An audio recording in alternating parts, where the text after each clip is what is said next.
আসসালামু আলাইকুম। আজকে ভীষণ ইমোশনাল একটি ব্যাপার নিয়ে একটু কথা বলবো। গতকালকে আমি আমার একজন ফ্রেন্ডের বাসায় গিয়েছিলাম। তবে গিয়ে দেখলাম তার একটি সেরিব্রাল পালসির বাচ্চাটি হুইল চেয়ারে আছে এবং তার দুটো পা প্যারালাইসিস। একটি হাতে অল্প শক্তি পায় এবং অন্য একটি হাত ভালো আছে। এবং আমি লক্ষ্য করলাম তার বুদ্ধিমত্তা একদম নরমাল পর্যায়ের। সে চোখে ভালো দেখতে পাচ্ছে, স্পিচ একটু প্রবলেম, কথা বলতে গিয়ে একটু বেজে যায় কিংবা একটু সময় নিয়ে কথা বলে। আমি দেখলাম যে সেই বাচ্চাটির পরিচর্যা ভালোভাবেই হচ্ছে, যত্ন নিচ্ছেন, ট্রিটমেন্ট করছেন এবং বাচ্চাটিকে নিয়ে যে যে স্পেশালিস্টের কাছে যাওয়ার কথা তাদের কাছেও তিনি নিয়মিত যাচ্ছেন। যা করছেন না তা হচ্ছে এই বাচ্চাটিকে স্কুলে দিচ্ছে না, কিংবা এই বাচ্চাটি যেন অন্য 10টা বাচ্চার মতোই নর্মালি লেখাপড়া করতে পারবে সেই ব্যাপারটা হয়তো বা বুঝতে পারছেন না, অথবা বুঝলেও তারা যেটা মনে করছে যে এটা একটা ঝামেলা হবে কিংবা কে দিবে সময়। প্রশ্ন আমার এখানেই। আমি ভীষণ ভাবে একটু ইমোশনাল হয়ে পড়লাম বাচ্চাটির প্রতি। কেন হলাম জানেন? কারণ এই বাচ্চাটি অন্য 10টা নর্মাল বাচ্চার মতোই সে কিন্তু স্কুলে যেতে পারে, লেখাপড়া করতে পারে।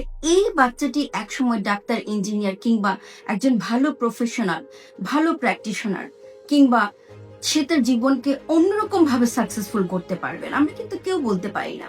আমরা জানি না কার জীবন কখন আলোকিত হবে। আমরা জানি না কে কখন তার মেধা দিয়ে, মননশীলতা দিয়ে সবকিছুকে ছাড়িয়ে অবাক করে দেয় মানুষকে। এই যে আজকে যে বাচ্চাটি হুইল চেয়ারে জীবনযাপন করছে তার পক্ষেও সম্ভব। অর্থাৎ আমি এই কথাটি এই মুহূর্তে কেন বলছি?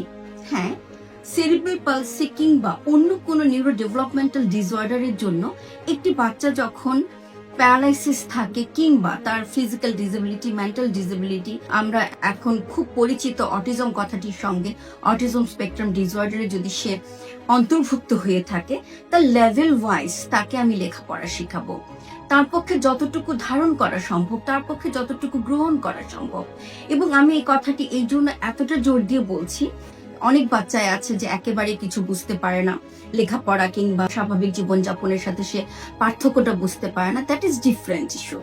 বাট আমি তাকে নিয়ে কথা বলছি কিংবা যে ধরনের বাচ্চাগুলোকে নিয়ে কথা বলছি যাদের ফিজিক্যাল ডিসেবিলিটি আছে বাট তার বুদ্ধিমত্তা ঠিক আছে, তার ভীষণ ঠিক আছে, সে কথাও হয়তো বা ম্যাক্সিমাম বুঝতে পারছে বাট বোঝাতে গিয়ে তার একটু প্রবলেম হচ্ছে, এবং তার লেখার অ্যাবিলিটি আছে, তার রাইটিং ক্যাপাসিটিটা ঠিক আছে, অথবা একটু স্লো। তাতে কি হয়েছে? প্রত্যেকটা বাচ্চাকে ক্লাসে ফার্স্ট হতে হবে তা তো না।